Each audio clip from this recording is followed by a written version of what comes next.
Good morning, good afternoon, good evening, everyone. My name is Lorna Titley. I'm one of the directors at Quaynote Communications, organisers of today's online conference. I'll be your chair for today. So I'd like to welcome all of you to the 8th Annual Opportunities in Business Jets Conference, also known as the Malta Business Aviation Conference. We're sorry that we're not able to run this conference in Malta this year, but delighted that we can bring it to you virtually. Before we start, I'd like to thank in advance our sponsors today, AIC, for their generous support and also for their patience in waiting for us to stage this event. Also to all our speakers today and to you, our audience out there, for joining us. So just briefly, before we go to our first panel, a couple of housekeeping points. We really welcome your questions for our speakers and panelists. If you're able to put these in the Q&A box that you'll see on your screen, not in the chat facility where we may not see them, that would be great. You will see full biographies of our speakers via our website at www.quaynote.com. We'll put a reminder of this link in the chat box at the start of each session. We will be recording the conference, and with our speakers' permission, we will be sending out copies of the recordings after the event. If you have got any queries about Quaynote, about our online or in-person events, or our PR and marketing consultancy services, then please let us know. So, ladies and gentlemen, without further ado, I'm now going to hand you over to Anamaria Magri Pantea, Managing Consultant at Ascend Consulting. She will be leading our first panel, and she will be addressing what are the opportunities and challenges connected to the latest technological developments. Anamaria, I see you on the screen here. Welcome. So I'll hand over to you without further ado. Thank you very much. Thank you very much, Lorna, as well. And thanks for the introduction. Good morning, everyone around at different times in your specific locations. Thank you for joining us. Together with me on this panel, I have 4 great speakers. I have Clayton Healy, the owner of AIC Title Services. I have Eric Lewin, the owner of the Global Closing Room. Also, Michael Christensen, the VP of Satcom Direct International, and James Fodden from Malta, Council for Science and Technology, the Senior Director for Strategy, Research and Technological Affairs. Now, I will invite each and every of you to please share with us, in anticipation of our discussion, some of the key areas of experience and expertise that are most relevant at your end to this topic of technology in the area of aviation, so that we prep a bit the audience in terms of the perspective that you bring to the table to this discussion today. Eric, shall we start with you? Sure, Anamaria. Good morning. Good morning, everyone. I'm Eric Lewin. I'm a recovering attorney. I'm also an owner of Global Closing Room along with Clay Healy. And so the perspective I bring to technology, because we are in the transaction facilitation game, is how do you marry up legal requirements with the technological requirements, and how do you help the market understand how what you're doing is compliant with both their needs to get deals done quickly and efficiently, and with applicable law. Because Europe, as you know, is a patchwork, and we think we found a way to cut through that complexity to help people do their deals more quickly. Thanks. Clay, maybe you can take the lead from here in terms of your background and expertise. I don't know if I have a background and expertise that's that important. I own AIC Title Service. I'm also a pilot. I'm also typed in several jets. So my passion for aviation is pretty intense. I used to own a flight school. Grew up on a ranch. I'm a cowboy. I am a true cowboy. I know what a pig and string is, and I know how to rope something. So if that's the expertise you're looking for, I don't know that that really matters, because technology is the thing that I think is more important than anything. I mean, we're in an industry that is probably the highest technology industry in the world. I mean, we have aircraft that go at Mach, whatever. The big ones go really fast, but in the general aviation population, I mean, we have planes that are at Mach 0.99 right now that Gulfstream is building. So we'll break the speed of sound and have those aircraft in the future. Although when it comes to the paperwork, we don't have any technology. The only person that has technology in this industry is talking to you right now, period. So that's what you bring to the table. That's it.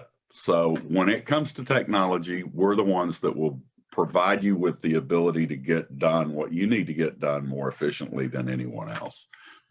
We can go over that later. Looking forward to hear more on this then, Clayton. Thanks. Mike? Yeah, absolutely. My name is Michael Christensen. As you introduced us, I'm the Vice President of Satcom Direct internationally. I take care of Satcom Direct's business outside of the Americas. And Satcom Direct is a data management solution provider. We provide connectivity for airplanes over multiple different networks, both terrestrial, but primarily over satellite networks. We also provide a wide variety of hardware solutions for the inside of the airplane to control these data networks on board the airplane, but also in terms of directing the data on board these airplanes to and from the aircraft. And last but not least, we provide a data management software platform that enables people to actually take advantage of the data that is running on these airplanes today, and reach operational efficiencies through that. Okay. So the three of you are very much bringing the perspective of technology providers or suppliers towards the industry. James, from your end, you complement, I think, this perspective, right? I'm coming from a different angle over here. I'm contributing to the panel in a different way, but I'll explain that. I'm representing the Malta Council for Science and Technology, which is a governmental entity, obviously, in Malta. And as you rightly pointed out, I look after a number of units, including the Policy and Strategy Unit, the Framework Program Unit, the National R&I Programs Unit, as well as internationalization. But although I am within the public sector now, and I hope to contribute by giving you insights in terms of potential research funding opportunities, my background is an engineer by profession. I spent a number of years in the aviation industry within the UK, perhaps a bit different to the other panelists, because my specialization is materials and manufacturing. But nevertheless, sort of research and aviation has always formed a common thread, really, through years I've been working. So I hope to contribute from a slightly different angle, but an equally important angle. Thank you. Great, thanks a lot. It's actually very good when we have, all these different facets of the different providers and supporters of the area of aviation and business aviation technology. Myself, I'm working quite widely with various types of innovators and technology providers across different sectors and industries, including with the aviation one. Over the time, I worked with a number of research institutes and companies developing innovative technologies, some including in the area of general aviation and business aviation. And it's such a fascinating area, especially when you see new technologies being developed and the extent of expertise and contribution from different stakeholders that is needed for that, and then for getting it ready for the market, and the funding that is needed, and the support for the industry to actually take up this technology. So I look forward to discuss together with you some of these aspects. Now, I prepared a number of questions for each of you. Obviously, you can jump in and pitch in to contribute to others. But let me start, Eric, again with you. I'm going around the table, our virtual table. When we think about the current technologies that we have, how exactly are they improving business aviation efficiency? Is this efficiency, for example, happening at the level of the jet owners, the operators, the advisors, all of them? What are the specific areas of efficiency improvement that we are seeing here? Well, because we're an affiliate of AIC and we rely on their technology and we're expanding it to the rest of the world, we look at getting transactions done quickly. And so what we see is that it's real patchwork, and it's completely inefficient. And that's partly I think that's primarily due to vestigial practices. All of the tools are there for advisors and their clients to get comfortable with a digital world. But, you know, advisors sometimes are very conservative, and you know, we are able to help them understand what we're doing and help them advise our clients as to why we think that what we're doing would not only be faster and save everyone time and money, but also be compliant with law. So that's why we go ahead. Do you find that there is a certain difficulty in uptake from certain groups of stakeholders in the industry for these technologies? Well, it depends where they are, and it depends because some cultures are more adopting of new technology than others, and that in part is, you know, that is cultural, but it's also the way their rules are written. And so we've tried to be sensitive to everybody. What we found is that where people adopt us the most quickly is actually in our ancillary business services, where we can provide funds flow facilitation as part of the transaction, whether we're holding funds or rationalizing flows at closing. It's the technology piece that when people see it, they go, oh my God, how did I live without that? But helping them understand it conceptually sometimes is a challenge. And even if, I'd say that, but once they see it in action, they get it, they're like, okay, I get it. This works for me. And by the way, you don't have to use us to execute things digitally. I mean, if that's the major stumbling block, we're a system of record. You know, everything can be popped into our closing room, and we keep an audit trail. So it really greatly simplifies the approval and sign-off process as part of a transaction for both counsel and their clients. Okay, so a lot of operation, a lot of transaction and business level efficiencies that are facilitated by this technology. That's right. Executional. It's operational execution, and it's the guts. I mean, Clay built this for his team. So when he says, or I say, this is built by business people for business people, it is. It makes them faster. You had your own problems to address, and then you found a solution for your own, and then you took it wider to the sector. Let me put it this way. Clay built it. He invited me to come out and look at it. I've got deep experience dealing with all different kinds of transactions, simple ones to complex ones. with multiple parties and with syndication and the rest of it. When I saw his technology, it was a no-brainer. It's that good. That's very, very useful always. You know, the faster we can do things, the more we can get into the specifics and the operations. And I will use this cue to jump to ask Mike, because what you mentioned a bit earlier, you work a lot with technologies that actually improve flight operations. What about what kind of technology specifically are we talking about, and what kind of improvements are we speaking here at the operations level or the flight operations level? Well, the networks that are installed on these airplanes have become more and more sophisticated, where we used to be the objective of these networks was to get a data pipe into the airplane, and you started to be able to do things with the airplane. The airplanes have undergone an analog to digital transformation like we also have on ground.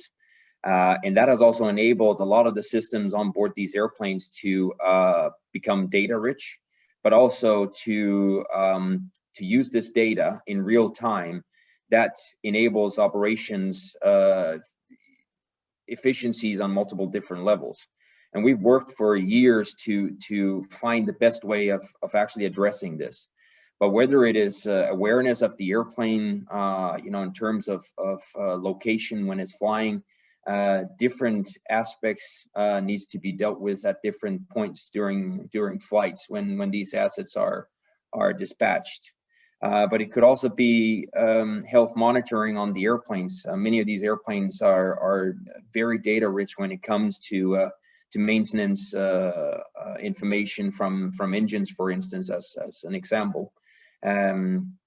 They have such a vast amount of data entry points that if you are able to actually provide this in real time to the right entities, all of a sudden you can plan your maintenance inputs much more efficiently. But it could also be other pieces like the digital transformation that we're undergoing for the pilots, where much of the paperwork that we're doing today, if you look at any other industry, you would think that it's ancient in the sense of how much paperwork is actually necessary. And much of the information that is being put into these paper forms is actually readily available from the airplane automatically. So there it could also be to use these hours and cycles that are automatically collected on the airplane to create digital forms that enable pilots to concentrate more on actually flying the airplane safely from point A to point B, as opposed to be doing paperwork on both ends of this. But it could also be something as central as when these airplanes are flying, many times they are carrying top executives or L1s, as we call them, on board these airplanes, which also means that the data networks on board these airplanes touches the person that at the end of the day pays the bill. And to enable these networks to provide transparency and the opportunity for troubleshooting in real time can be the difference between a bad experience and a good experience. And I think that some of the biggest areas of improvement for flight operation lies in taking all of this big data and then actually being able to dissect that and distribute this information to the right people in the right time for them to take the right decisions as fast as possible.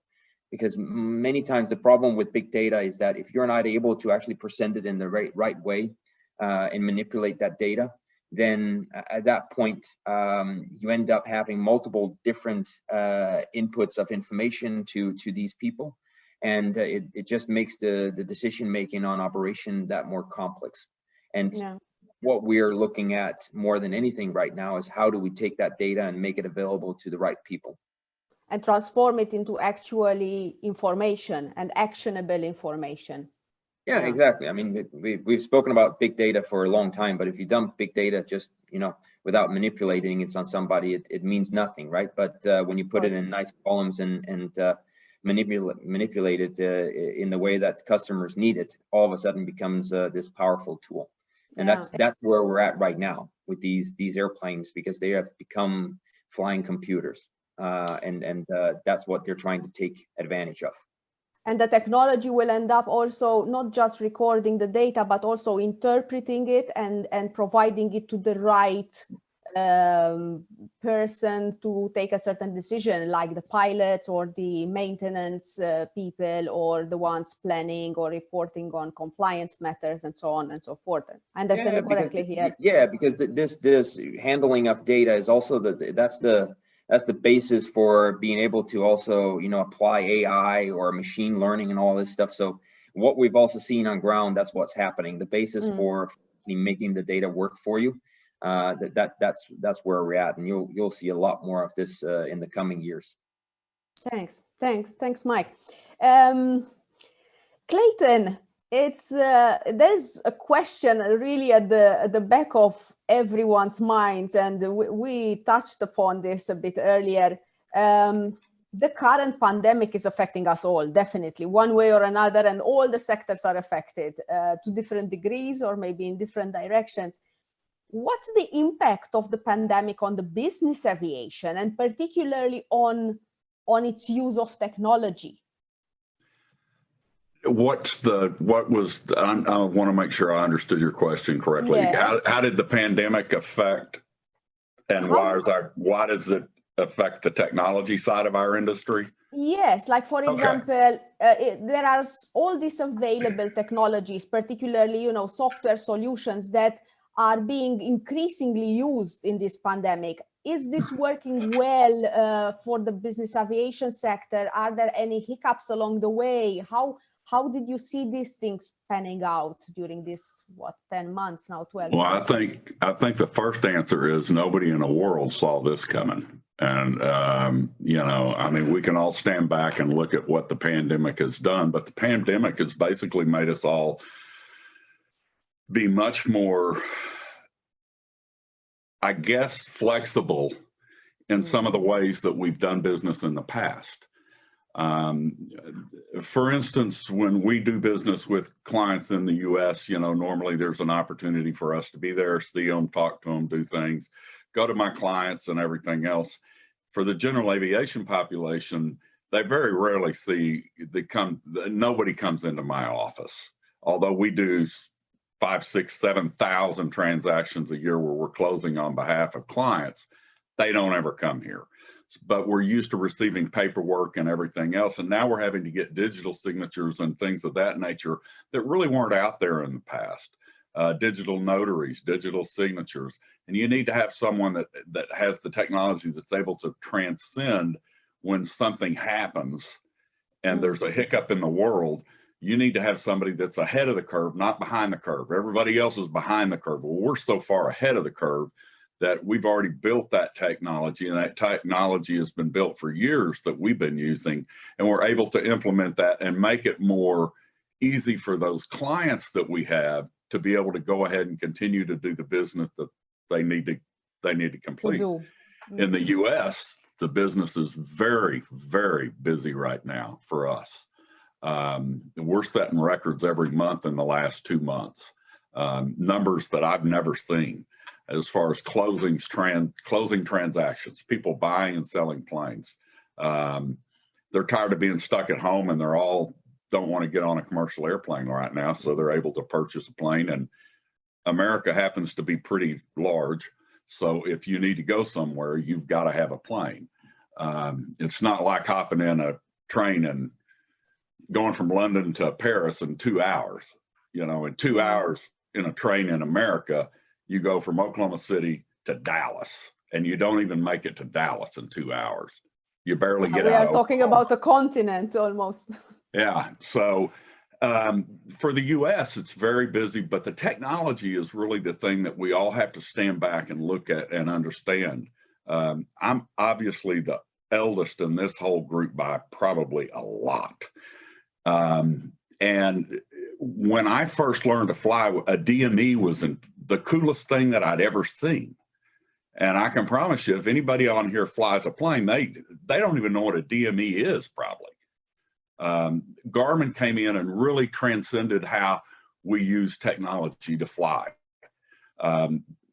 Who would have ever thought you'd have been talking on your phone or using a computer in a plane, that you weren't paying tens of thousands of dollars to use that access? And Mike's talking about being able to use the technology to bring that forward and backwards.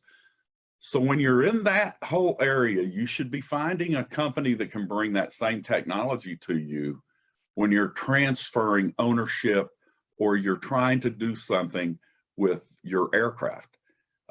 Changing registrations, all those things, you need to find somebody who can get the paper done and get it done correctly for you and make it efficient for you. And that's what AIC brings. And that's what we designed. And we designed it for my staff to be able to close that many transactions. And without efficiency, my staff couldn't do what they do today. And that's the difference. And we built it in-house. This is an in-house software. I've got 5 programmers back there doing this every day. When I come up with something new, they have to build it. So that's what we do. Keep it up to date. Oh, yeah. What about, because what I've seen this year a lot is an increased use of solutions on mobile platforms versus, more office-based and desktop-based platforms. Has this affected you, or have you seen others exactly, struggling or maybe doing a great work out of ensuring that certain solutions are platform agnostic or easily movable from one platform to another? Well, that's one of the things that we addressed just recently. We just came out with an app for the iPhone. So when you're doing a closing with Global Closing Room or with AIC, you can go on your iPhone, so your anywhere iPad, you are, any of the different ways that you might access the internet. I think we've covered almost every one of them. And if there's one that we haven't covered, all you got to do is say it's not working on this, and I'll go back to the 5 guys and we'll make it work for you. And it'll be working very soon. Because and since I'm signing their check, they'll get it done for us. You have the levers very close, I got their close in attention. hand. Yeah, that's good. That's good. Eric, what about the way ahead here? Like we see things how they are today, and Clayton was also, showing us what a huge gap that has been filled over the years. But if we look just 5 years ahead, what do you think that would be the type of technologies that we will see on the market in 5 years' time, or how will today's disruptive technologies develop over the next 5 years? Well, with respect to our technology, I think that similar to what Mike was talking about, is you're going to be looking at ways to capture data and make that data useful. And so in our space, because it's document intensive, I think it's not unreasonable to expect that in 5 years or so, we might have OCR technology combined with AI to digest trends in documents, to be able to provide metrics to our clients, on their deals as to how the market is evolving and what terms and conditions they're getting. And, we'll be able to do that really fast. We'll be able to do it for the transaction parties, and we'd be able to do it for law firms that use us. All of course compliant with data protection, the rest of it, but on their deals, why wouldn't we digest their deals for them? That's one component. And then the other thing I think is that this technology is sort of the core of something broader. And I think that, what's going on in the market right now is we're seeing increasing balkanization,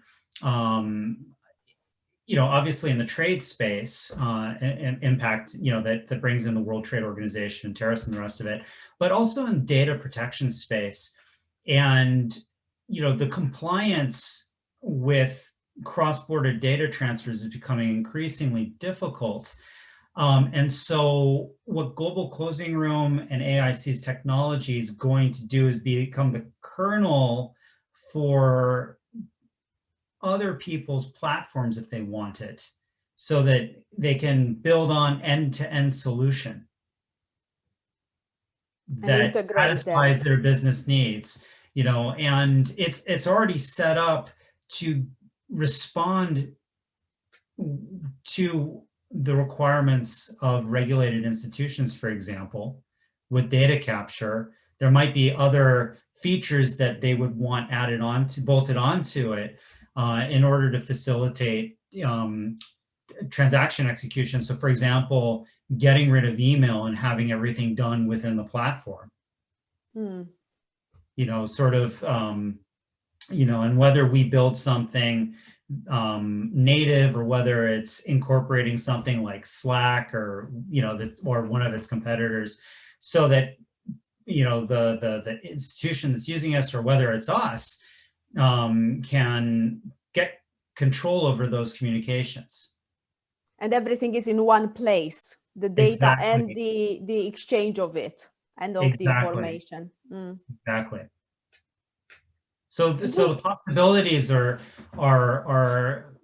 quite amazing. It's going to be interesting to see how, you know, we are entering a new phase. It's going to be interesting to see how politics impacts what we are trying to do and what business people's needs are worldwide. What I can tell you is that in the space of dealing with capital equipment like aircraft and other large assets, they're always going to cross borders. There's going to be a need to do business across borders.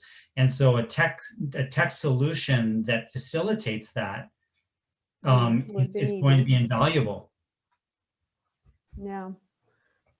Thanks, Eric. James, I'll jump now the discussion to you, and I'm wondering, as an RTDI funding provider for research, technology development, and innovative initiatives, is Malta Council for Science and Technology also providing any specific support for the development of aviation technology or business aviation related technologies and innovations? Thanks, Anamaria. I've been following with interest what everyone is saying, because it's all about innovation. It's all about bringing new products to the market. Why? Because our customers, well, your customers rather, want to have their requirements satisfied or exceeded, perhaps. And a lot of this can be achieved through research and innovation and through support structures that are in place. And yes, there are a number of support structures, perhaps not explicitly specific to aviation from a national funding point of view, but I'll just touch on that because I noticed we've got quite a following from Maltese participants. So yes, the Malta Council for Science and Technology has a couple of programs which may be of interest. One of them has been launched as a pilot a few months ago, and we've just had the call closing with a good number of applicants, much more than we expected, actually. This program is an early research, bottom-up type of funding program, which is called the Research Excellence Program.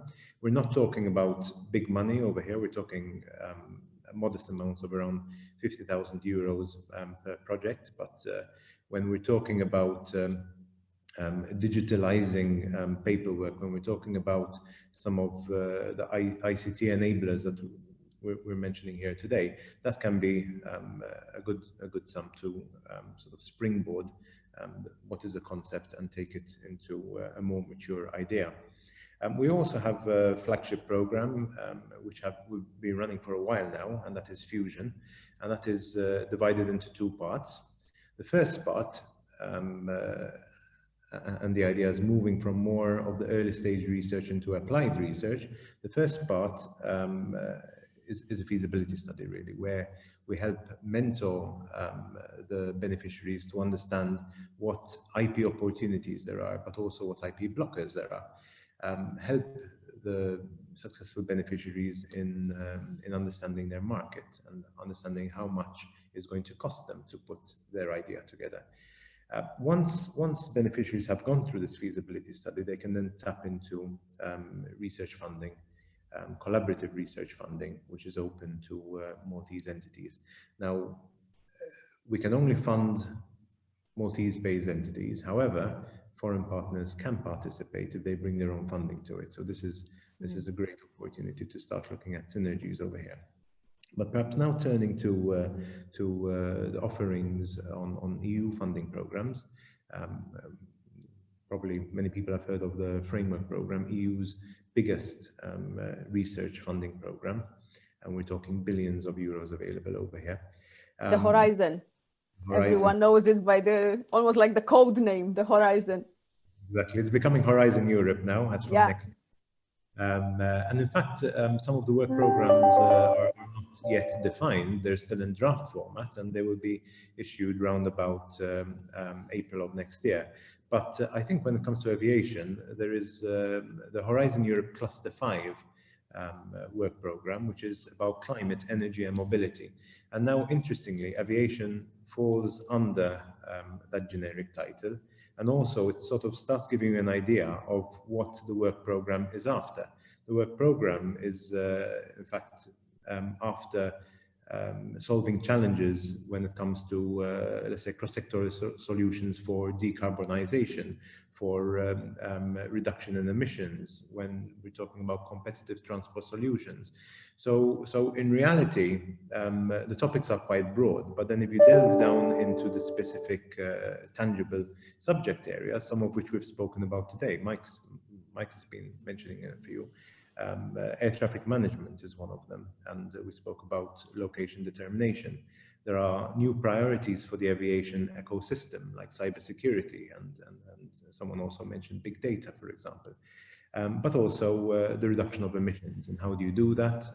One way is obviously by having improved health monitoring systems. So hopefully I've been managing to put some tangible ideas against this work program, but really the impacts going forward that the Commission would like to address are around climate and economy and aviation as one subject area. So I think it is all very pertinent to what we're talking about today. Of course. So quite a lot of opportunities there, both national and EU level, you are saying. Definitely, definitely. Also, if there are entities which would like to go solo and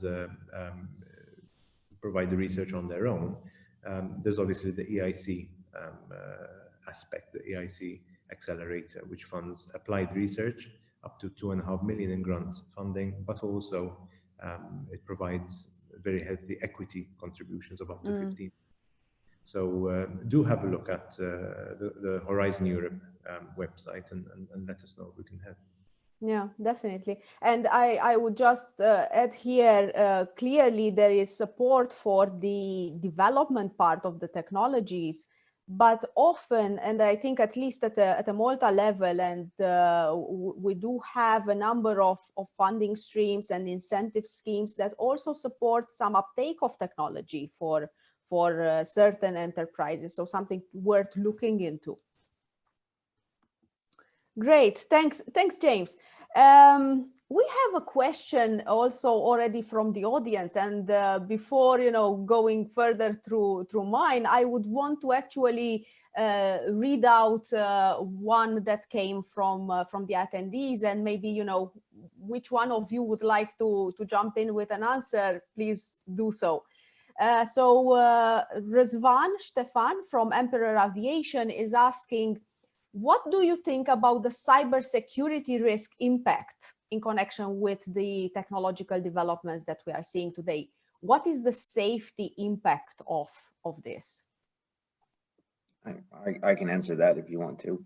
Go ahead, Mike. It's something that should be in the forefront of everybody's mind, because as soon as you get a data pipe into your plane, I think that there is a misconception that because you're flying at 30,000 feet and at close to the speed of sound that you are cyber secure, but that's far from the truth. The data and cybersecurity risk follows these data pipes wherever it is, and you might as well be sitting with a laptop right next to a cyber criminal. And that also means that one of the areas that we have focused quite a lot on over the past 5 years is to address the two main concerns when it comes to cybersecurity. And I think that's something that all operators of private airplanes should have at the forefront of their mind in terms of the data networks on board these airplanes. And one aspect is, of course, the social engineering, which is the biggest threat, and that's people's willingness to push buttons. That's always something that you should address in terms of processes and how do you manage the people that operate this airplane in the best way in terms of securing any data breach events. And then the other piece is, of course, to address the airplane as a source of data, and how do you use the technology to protect that data. And one of the things that many operators is concerned about is when we have the principal going on board the airplane, that individual is a high target for cyber criminals, because of course jeopardizing that person's information is going to be worth more than the average person, because that person most often will hold a very central position in either a corporation or as a high worth individual. But that also means that they are a prime target for cyber criminals. And one of the problems or challenges that you have with an airplane is that many times when that principal walks onto the airplane, they disappear, so to speak, in a technical term, because many of the compliance matrix that you put on your corporation or a private entity, they disappear once the principal walks on the airplane. So one of the things that we, from a technology point of view, is doing is to help organization extend their cybersecurity compliance matrices into the airplane. And you do that in two ways. First is to provide transparency into the airplane, what is actually going on. The other aspect is to enable the IT departments of these operators or the corporations standing behind them to actually apply these cybersecurity measures onto the airplanes, either in terms of virus detection and filtering, or if it is private networks to bring the airplane into the organization and being an extension of the corporate network. So this is at the forefront of many operators' minds when it comes to as we are getting bigger and bigger pipes into the airplane that can provide more and more information in real time. That also just means that we continue to also transmit more and more sensitive information on board these airplanes. So cybersecurity is a risk that follows with these pipes. And it's well acknowledged and well looked after and attempted to be mitigated, as I'm understanding from you. There has been a tremendous amount of conversations about this subject over the past couple of years, and it's being addressed from well, I can only speak for our customers, which is more than 70% of the private aviation market, but all of them are addressing this one way or another. That's very good. It puts the mind at rest of everyone involved in the process. Thanks, Mike. Clayton, I felt that you wanted to say something also. Would you like to add something here? On cybersecurity, really, I mean, Mike's talking about bringing that into aircraft while you're flying around the world and everything else, and obviously that's very important. In our world, it's extremely, extremely important because we're moving billions of dollars of people's funds across the world. And the technology that we use is as encrypted as you can possibly get. And we always are addressing ways people can try to break through into and hack our systems and different ways. And we're able to know what's going on in that aspect. Obviously, we all have to address that, and by addressing the number one person that's going to be your leak is the person in your office that gets on something they shouldn't get on.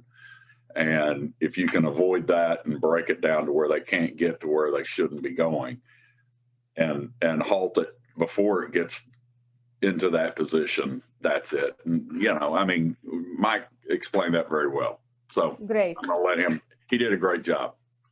No, together you complemented each other. Excellent. And we have also a thank you from the attendee from Răzvan Stefan that asked this question. Let me add something. And meanwhile, because we have only some 5 minutes left, if there are any other questions from the audience, please do put them in the question box so that I can raise it with our panelists.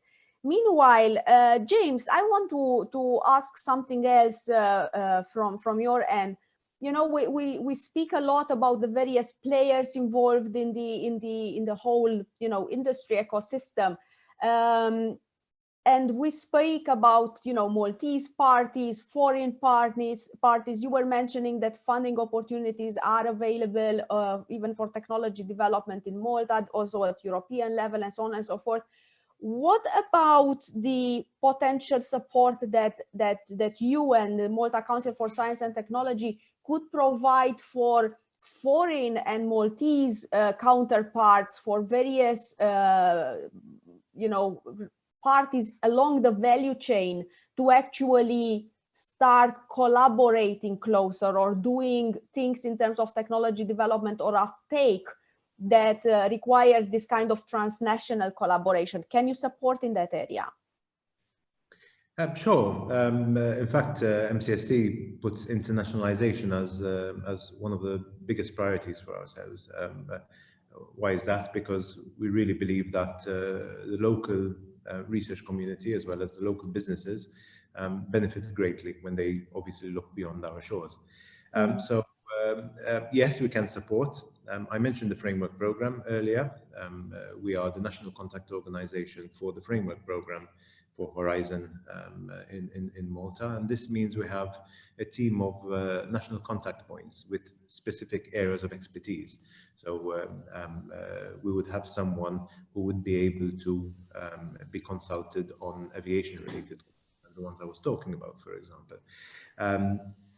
But it is not about just consulting on where to apply for the funding. These national contact points are obviously not only based in Malta only. There's a set in each of the different countries which participate in the framework program. So this means that the NCP network is rather extensive. So looking both ways, if there are Maltese entities that are looking for foreign partners, our NCP team will be very good at supporting partner searches. And at the same time, if we get foreign collaboration requests to partner up with local entities, that is possible as well. So there's this two-way dynamic that we can help in. We also concentrate through the internationalization unit, which was set up just over a year ago. We do also concentrate on specific bilateral agreements with particular countries. We had an aviation-related call, for example, in a bilateral agreement, joint funds that we operate with the People's Republic of China, for example. And there's a project which we're funding, and that is ongoing at the moment. So yes, there's a lot we can do. I think the key thing is do see us as your go-to point, not only because we work with other governmental entities when we get a bit out of our depth, but we do understand the stakeholders that are available locally, and now even more so. Perhaps some people in the conference actually heard that a few days ago it was announced that MCST is going to be falling under, or already falls under now, a new ministry for research and innovation. So this is quite a step change to really put research at the top of the agenda. So definitely in complementing that, we'd be pleased to hear from anyone who we can help. That's great. And actually we kept saying also over various discussions, Malta has a great benefit in its smallness in terms of technology demonstrations and then allowing wider customers to really see the benefits of what has been validated, tested before, and demonstrated on a smaller scale. And Eric earlier was mentioning how difficult sometimes it is to convince clients of specific benefits. We actually have an advantage here, and why not? Let's see how Maltese business aviation can take a bigger role in trialing out and showing the benefits of technologies to the wider world. I will thank you, all of you, for your great insights and contributions, and also to the attendees for their questions. And I will pass on now the mic back to Lorna and to the next speakers. Thanks again. Excellent. Thank you very much, Anamaria, Clay, Eric, James, and Michael, for getting us off to an excellent start there. And thank you for Razvan for sending in the question about cybersecurity. So in a change of tempo now, I would like to